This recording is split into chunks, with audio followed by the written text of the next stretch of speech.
மாநில நிர்வாகம் பல துறைகளில் சீர்கேடு மற்றும் செயல்திறன் குறைவால் குற்றம் சாட்டப்படும் சூழலில் இந்த புதிய குற்றச்சாட்டு பெண்கள் பாதுகாப்பு குறித்த கவலையை மேலும் அதிகரித்துள்ளது.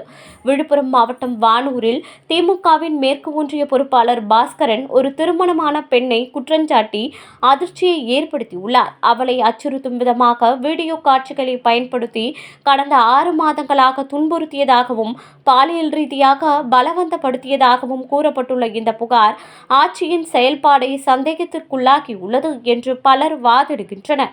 இந்த புகார் பதிவு செய்யப்பட்டதும் காவல்துறை உடனடியாக வழக்கை எடுத்துக்கொண்டு மேலான விசாரணை ஆரம்பித்துள்ளது.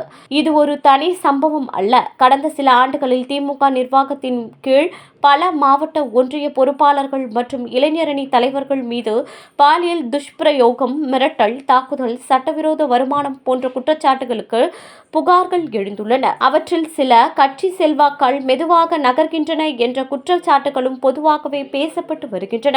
மேலும் கட்சி நிர்வாகிகளில் சிலர் போதைப்பொருள் தொடர்பான செயல்கள், மணல் கொள்ளை, சட்டவிரோத வசூல், சட்டவிரோத வியாபாரம் போன்ற குற்றங்களிலும் தொடர்பு கொண்டதாக எதிர்க்கட்சிகள் தொடர்ந்து குற்றம் சாட்டுகின்றன.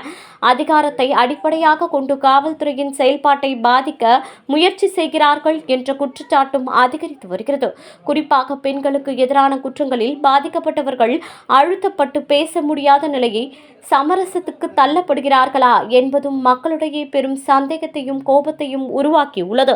இந்த நிலையில் வெளிவந்துள்ள வானூர் விழுப்புரம் சம்பவம் திமுக நிர்வாகத்தின் உள்கட்டளைகளில் நிலவும் அதிகார ஆணவம், பொறுப்பின்மை, பெண்களை மதிக்காத மனநிலை போன்ற பிரச்சனைகளை மீண்டும் வெளிச்சத்துக்கு கொண்டு வந்துள்ளதாக அரசியல் விமர்சகர்கள் கூறுகின்றனர்.